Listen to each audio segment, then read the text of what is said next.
தேவன் யார் என்பதை அறிகிற அறிவும், தேவனுடைய சித்தம் என்ன என்பதை அறிவையும் நீ புரிந்து கொள்ள வேண்டும். இன்னைக்கு உனக்கு தெரியல, அப்ப தேவன் என்ன செய்வார்? ஆனா தேவன் சொல்றாரு,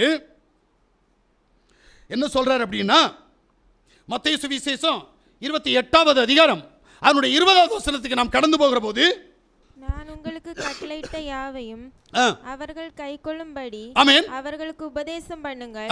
இதோ உலகத்தின் முடிவு பரியந்தம் சகல நாட்களிலும் நான் உங்களுடனே கூட இருக்கிறேன். எங்களுக்கு இந்த வசனம் இப்படி தெரியாது. நாங்க சபையில போய் வசனம் என்னன்னு தெரியாது, பைபிள் என்னன்னு தெரியாது, உபதேசம் என்னன்னு தெரியாது, தேவன் என்னன்னு தெரியாது. ஆனா நாங்க சபைக்கு போனாலே தேவன் எங்களோடு கூட இருக்கிறார்.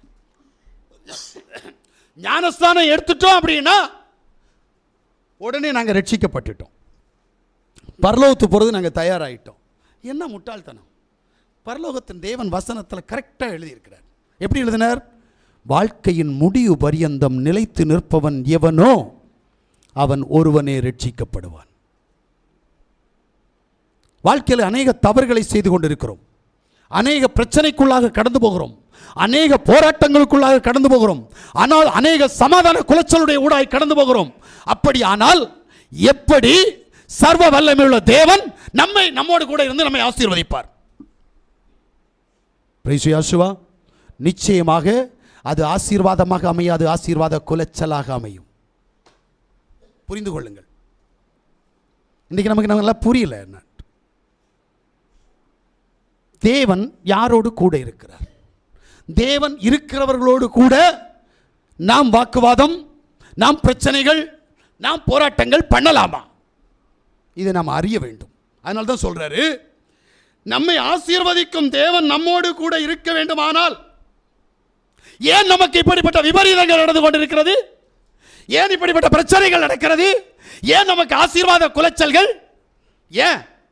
அப்ப உன்னோடு இருக்கிறது தேவன் இல்ல, உன்னோடு இருக்கிறது இப்பிரபஞ்சத்தின் அதிபதி. ஆனபடியினால் உன்னுடைய சிந்தனைகள் மாறுகிறது, உன்னுடைய பேச்சுகள் மாறுகிறது, உன்னுடைய நடக்கைகள் மாறுகிறது. பிரைஸ் யாசுவா. நான் புரிந்து கொண்ட விதம் இது. என் வாழ்க்கையில் எனக்கு ஏதாவது பிரச்சனைகள் வருகிறது என்று சொன்னால் அது ஏன் வருகிறது என்பதை நான் யோசிக்க வேண்டும். அதை நான் யோசிக்காமல் வேற ஏதாவது நான் சிந்திப்பேனானால் என் தேவன் என்னிடத்தில் இல்லாமல், என் பிரச்சனைகளுக்கு முடிவு கட்டாமல் தேவன் என்னை உதாசீனப்படுத்தி கொண்டிருக்கிறார் என்பதுதான் உண்மை. அல்லேலூயா. நம்முடைய வாழ்க்கையில் ஏன் பிரச்சனைகள், ஏன் சமாதான குலைச்சல்கள்? அல்லேலூயா. அப்படின்னா யோபனுடைய புஸ்தகம் 6வது அதிகாரம் 24வது வசனத்தை நாம் வாசிக்கிற போது, எனக்கு உபதேசம் பண்ணுங்கள், நான் மௌனமாய் இருப்பேன், நான் எதிலே தவறினேனோ அதை எனக்கு தெரியப்படுத்துங்கள். நல்ல கேளுங்க. யோபு கேட்கிறான். நீங்க எல்லாம் சொல்லுவீங்களா யோபு நல்லவன், உத்தமன், சன்மார்க்கன்? அப்படிதானே சொல்லுவீங்க. உங்களுக்கு கற்றுக் கொடுக்கிறவன் அப்படிதான் கற்றுக் கொடுப்பான். அவனுக்கு வேதம் தெரியாது, அதனால சொல்லுவான் ஆபிரகாம் நல்லவன், ஆபிரகாமை போல ஒருத்தன் இந்த உலகத்தில் இல்லை. ஒன்று தெரியுமா? உயிருக்கு பயந்து பொண்டாட்டிய சகோதரின்னு சொன்னான். அது கூட உனக்கு தெரியாது. பொண்டாட்டிய ராஜா என்ன பண்ணாலும் பிரச்சனை இல்லை, என் உயிர் பாதுகாக்கப்படணுன்றதுக்காக பொண்டாட்டிய சகோதரின்னு சொன்னா ராஜா அதே மாதிரி இவன் என்ன நினைத்தானோ அதே போல இவனுடைய மனைவியை சுதந்திரித்துக் கொள்ளும்படியாக ராஜா தீர்மானித்தான். அந்த தீர்மானத்தின் விவரத்தின்படி தேவன் அவனை அடிக்கிறார். இப்ப ராஜா வந்து ஆபிரகாம்கிட்ட கேட்கிறார், ஏன் எனக்கு பொய் சொன்ன? தேவன் என்னை தண்டிக்கிறார். உன்னை தண்டிச்சா தண்டிக்காமல் இருக்கிற வரைக்கும் நல்லது. இந்த யோபு அதே மாதிரி தான். ஆபிரகாமை போல நீங்களும் சொல்லிட்டு இருக்கிறீங்க, யோபு நல்லவன், உத்தமன், சன்மார்க்கன், நீதிக்கு பயப்படுகிறவன். அப்படித்தானே அவன் சொல்றான். என்ன சொல்றான்? நான் எதனாலே இடறினேனோ அதை எனக்கு தெரியப்படுத்துங்கள். எதனால இடர்னா? பாவம் செஞ்சான். பாவத்தின் பிரதிபலன் அவனுக்கு நடந்த தண்டனைகள்.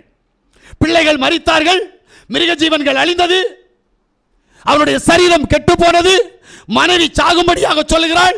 இதெல்லாம் நடந்துச்சுங்க. அவன் தேவனுக்குள்ள இருந்தா இதெல்லாம் நடக்குமான்னு கேட்டா, உங்களுக்கு கற்றுக் கொடுத்தது எல்லாம் தெரியுமா? அவன் தேவனால் ஆசீர்வதிக்கப்பட்ட மனுஷன், தேவன் அவனோடு கூட இருந்தார். என்னுடைய வேதம் அப்படி சொல்லவில்லை. அவன் செய்த பாவத்தின் தண்டனை அவனுக்கு வந்தது. நீ செய்கிற பாவத்தின் தண்டனை உன்னை ஒரு நாளும் விட்டு விடாது. நீ என்ன பாவம் செய்யறியோ, என்ன மீறுதல் செய்யறியோ, என்ன அக்கிரமம் செய்யறியோ, அதற்குரிய பலனை நீ அனுபவித்தே ஆகணும். அது யாரா இருந்தாலும் சரி, யாரையும் விட்டு விட மாட்டார். உங்களுக்கு தெரியுமா, தேவனால் அபிஷேகம் பண்ணப்பட்ட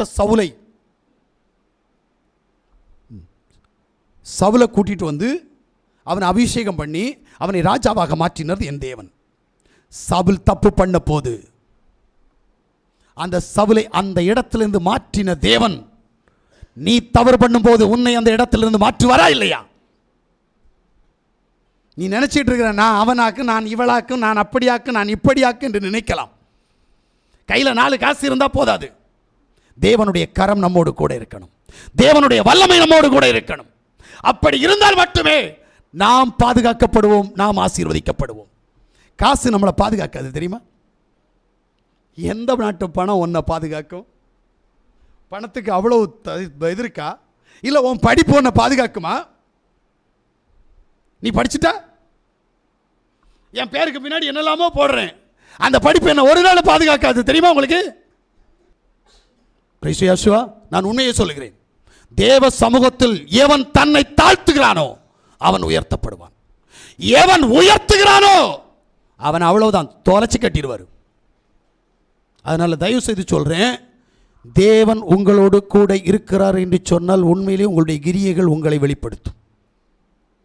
பிரிசியாசுவா, உங்களுடைய கிரியை உங்களை வெளிப்படுத்தவில்லை என்று சொன்னால் இப்பிரபஞ்சத்தின் தேவனாகிய பிசாசு உங்களிடத்தில் இருக்கிறான். ஆமென், அல்லேலூயா, அல்லேலூயா. இப்ப யோபுனுடைய கதறலை கேட்கிறவர் இப்ப அவனை புரிய வைக்கிறார். பாருங்க, யோபுனுடைய புஸ்தகம் 14வது அதிகாரம் 17வது வசனத்தை வாசிங்க. என் மீறுதல் உங்களுக்கு கற்றாக கட்டப்பட்டு முத்திரை போடப்பட்டிருக்கிறது, எங்க அக்கிரமத்தை ஒருமிக்க சேர்த்தீர். ஆமென். யார் சொல்றா? உங்க பார்வையில் பரிசுத்தவான் என்று சொல்லி எண்ணுனீங்களே, அந்த யோபு சொல்றான். என்னன்னு? என்னுடைய மீறுதல்களை ஒரு கட்டாக கட்டி என்னுடைய அக்கிரமத்தை ஒருமிக்க சேர்த்தீர். எங்க யோபு பரிசுத்தவான் சொல்லிட்டு இருந்த உங்களுக்கு வாயெல்லாம் இப்ப என்ன ஆகும்? யோபு பற்றி நமக்கு தெரியல, விசுவாசிகளின் தகப்பனாகிய ஆபிரகாமை பற்றி நமக்கு தெரியல, மோசையை பற்றி நமக்கு தெரியல, மீரியாமை பற்றி நமக்கு தெரியல. நாம் தெரியும்படியா வேதத்திற்குள்ளாக கடந்து போகணும். அறிகிற அறிவு நமக்கு ரொம்ப முக்கியம். வாசிங்க சங்கீதங்களுடைய புஸ்தகம் 25:7 வாசிங்க. என் இளவயதின் பாவங்களையும் என் மீறுதல்களையும் நினையாதிரும். யாவே, உம்முடைய தயவின் நிமித்தம் என்னை உமது கிருபையின்படியே நினைத்தருளும். பார்த்தீங்களா? தேவன் சொல்றார், உன் பாவத்திற்கு தக்க பலன். அப்போ உன்னிட்ட அவருக்கு கிருபை உன்னிட்ட இருக்காது. தேவனுடைய கிருபை உனக்கு வேணும்னா முதல்ல பாவத்தை விட்டு வெளியில வா, மீறுதலை விட்டு அக்கிரமத்தை விட்டு வெளியே வா. நான் என்கின்ற கௌரவம், நாசில் சோசியுள்ள மனுஷனுடைய கிரியைகளின் தக்கபடி நீ வாழ்ந்து கொண்டிருப்பாயானால் அதற்குரிய பலனை நீ அனுபவிப்பாய். உனக்கு முதல்ல வசனமும் தெரியல, அதான் தேவனும் தெரியல. மறுபடியும் சொல்கிறேன், என் தேவன் வித்தியாசமானவர்.